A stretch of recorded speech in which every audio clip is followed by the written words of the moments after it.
ముందు వీడియోలో మనం 0 నార్మల్ సెలైన్ గురించి, రింగర్ లాక్టేట్ సొల్యూషన్ గురించి, రింగర్ సొల్యూషన్ గురించి కూడా తెలుసుకున్నాం. Because of the inconvenience I stopped in between this Ringer solution. ఈ రింగర్ సొల్యూషన్లో ఏముంటాయంటే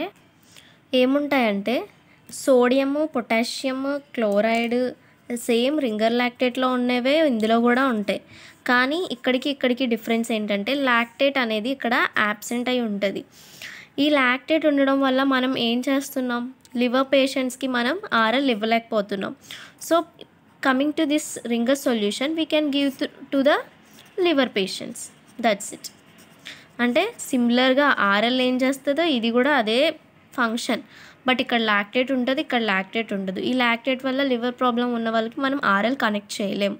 బట్ ఈ రింగర్ సొల్యూషన్ అనేది మనం పేషెంట్స్కి ప్రొవైడ్ చేయొచ్చు, those who are liver patients. ఎందుకు అంటే ఓన్లీ లాక్టేట్ వల్ల వాళ్ళు అంటే లాక్టేట్ అనేది బైకార్బోనేట్గా లివర్లో కన్వర్ట్ అవ్వలేదు ఇందులో. బట్ ఇందులో లాక్టేట్ ఉండదు కాబట్టి దాని గురించి ఆలోచించాల్సిన అవసరమే లేదు. సో ఇవన్నీ ఇందులో ఉంటే లాక్టేట్ అనేది యాబ్సెంట్ అనమాట. This is about ringer solution.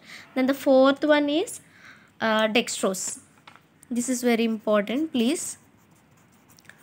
Dextrose 5% in water. Okay, ఈ డెక్స్ట్రోస్ ఎప్పుడు వాడతారు అంటే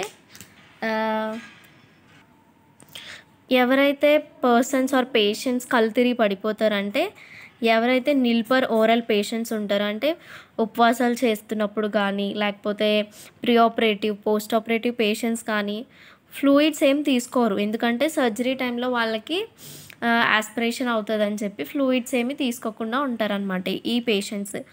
ఇలాంటప్పుడు మనం వాళ్ళకి డెక్స్ట్రోస్ ప్రొవైడ్ చేయాలి. డెక్స్ట్రోస్లో ఏముంటుందంటే 50% గ్లూకోజ్ అనేది ఉంటుంది అనమాట. 50 grams of glucose in litre. ఇంత గ్లూకోజ్ మనం ప్రొవైడ్ చేస్తున్నామంటే ఇప్పుడు మనం ఫుడ్ తీసుకుంటే ఏమవుతుంది, అది గ్లూకోజ్ కింద కన్వర్ట్ అవుతుంది. ఇప్పుడు మనం ఫుడ్ తీసుకోవట్లేదు. నిల్పర్ ఓరల్ అంటే ఏంటి, మనం ఫుడ్ తీసుకోవట్లేదు త్రూ ఓరల్లీ. అప్పుడు ఏమవుతుంది, this glucose will act as a glucose in our body. ఇలా మనం రీప్లేస్ చేస్తున్నాం అనమాట డెక్స్ట్రోస్ త్రూ గ్లూకోజ్ని డెక్స్ట్రోస్ ద్వారా. ఇంకా ఎలాంటి కండిషన్స్లో వాడతారు అంటే హైపర్నెట్రీమియా కండిషన్స్. హైపర్నెట్రీమియా అంటే ఏంటి, ముందుగా నేను చెప్పాను. హైపర్ అంటే హై, నెట్రీమియా అంటే రిలేటెడ్ టు సోడియం ఎక్కువ బాడీలో సోడియం ఎక్కువ అయిపోయింది అనుకోండి, ఎలక్ట్రోలైట్స్ ఇంబ్యాలెన్స్ అయినట్టే. ఈ సోడియంని బ్యాలెన్స్ చేయాలంటే ఏం చేయాలి, గ్లూకోజ్ యాడ్ చేయాలంటే అప్పుడే ఈ సొల్యూషన్ అనేది బ్లడ్ కాన్సన్ట్రేషన్ అనేది బ్యాలెన్స్ అవుతుంది. కాబట్టి హైపర్నెట్రీమియా కండిషన్లో కూడా మనం గ్లూకోజ్ని ప్రొవైడ్ చేయాలంటే డెక్స్ట్రోజ్ కనెక్ట్ చేయొచ్చు అనమాట. కానీ ఇంకా కాంప్లికేషన్స్ ఎప్పుడెప్పుడు మనం అసలు ఈ డెక్స్ట్రోజ్ అనేది ఇవ్వకూడదు అంటే పేషెంట్స్ విత్ హైపర్గ్లైసీమియా అంటే ఏంటి, హైపర్ అంటే హై మనకు తెలిసింది, గ్లైసీమియా అంటే ఇంక్రీజ్డ్ బ్లడ్ షుగర్. గ్లైసీమియా అంటే పేషెంట్లో ఆల్రెడీ షుగర్ లెవెల్స్ ఎక్కువ ఉన్నాయి అని చెప్పి. అప్పుడు ఆల్రెడీ ఉంటే మనం మళ్ళీ ఎందుకు గ్లూకోజ్ ఇస్తాం, ఇవ్వకూడదు కదా.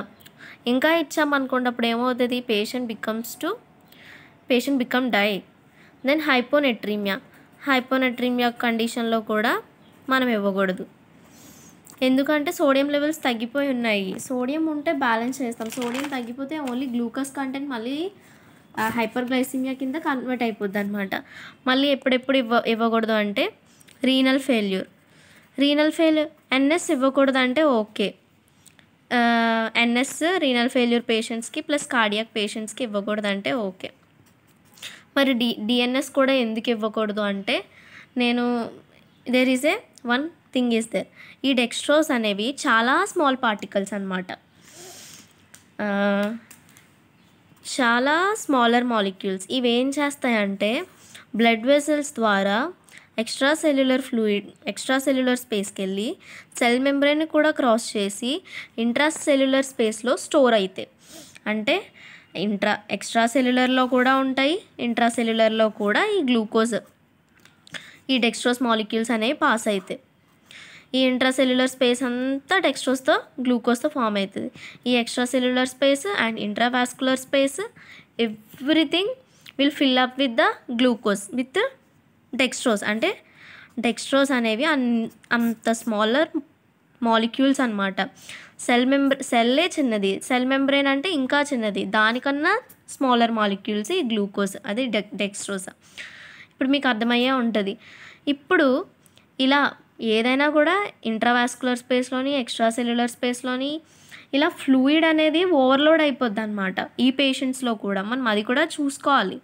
అందుకనే కార్డియాక్ పేషెంట్స్ కానీ, రీనల్ పేషెంట్స్ కానీ ఎవరైతే ఉన్నారో రీనల్ ఫెయిల్యూర్ పేషెంట్స్, వాళ్ళకి మనం నార్మల్ పేషెంట్స్ లాగా ఏ ఫ్లూయిడ్ పడితే ఆ ఫ్లూయిడ్ ఇచ్చేయకూడదు. వాళ్ళ ఎలక్ట్రోలైట్స్ మొత్తం అంతా మనం కన్సిడర్ చేసుకొని ఎంత పర్సెంటేజ్ సొల్యూషన్ ఇస్తే వాళ్ళు రివైవ్ అవుతారు.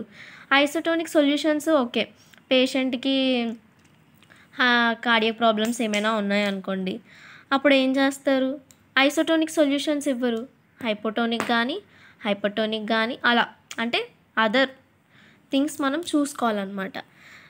ఇంకొక కండిషన్ ఉంది, it can lead to sometimes ICP, intracranial pressure. Intracranial pressure ఎలా అంటే కార్డియాక్ ఓవర్లోడ్ అయినప్పుడు బ్రెయిన్లో కూడా ఇఫ్ మాలిక్యూల్స్ పాస్ అవుతాయి, అప్పుడు ఏమవుతాయంటే పల్మనరీ అంటున్నాను, సారీ, సెరిబ్రల్ ఎడిమా ఫామ్ అయ్యే ఛాన్సెస్ ఎక్కువ ఉన్నాయన్నమాట ఈ డెక్స్ట్రోజ్ వల్ల.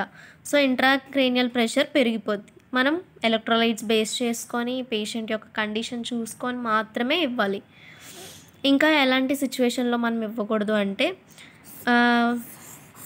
నేను చెప్పాను ముందు, ఎన్ఎస్ అనేది బ్లడ్ ట్రాన్స్ఫ్యూషన్ అప్పుడు మనం ప్రొవైడ్ చేస్తాము. అప్పుడు విస్కాసిటీ తగ్గి ఫ్లూయిడ్ అండ్ బ్లడ్ ట్రాన్స్ఫ్యూషన్ అనేది బాగా జరుగుతుంది బికాస్ ఆఫ్ సిమిలర్ కాన్సన్ట్రేషన్స్. ఒకవేళ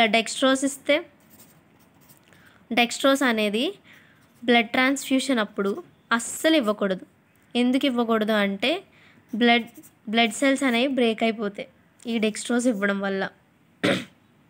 okay, never mix dextrose with blood, it causes blood to haemolysis. Haemolysis అంటే break down, lysis means break down. Not used for resuscitation. Resuscitation అప్పుడు కూడా మనం ఇవ్వకూడదు. నేను రిససిటేషన్ అంటే ఆల్రెడీ చెప్పాను.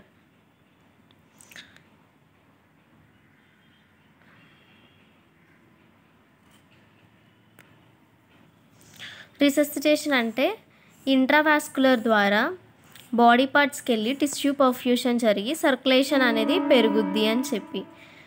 కానీ ఇవి సెల్స్, ఇది extra cellular space, then this is the blood vessel. ఇప్పుడు ఏమవుతుందంటే ఈ బ్లడ్ వెజల్ నుంచి వచ్చింది ఎక్స్ట్రా సెల్యులర్ స్పేస్, తర్వాత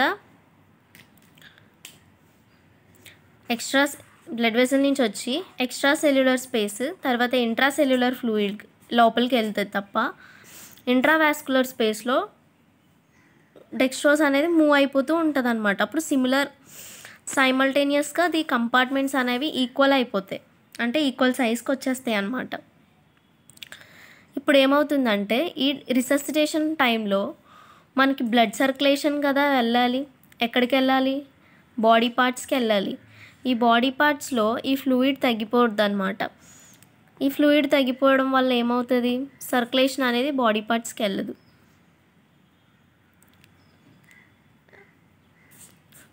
అప్పుడు ఏమవుతుంది, టిష్యూ పర్ఫ్యూషన్ జరగదన్నమాట. నెక్స్ట్, ఓకేనా.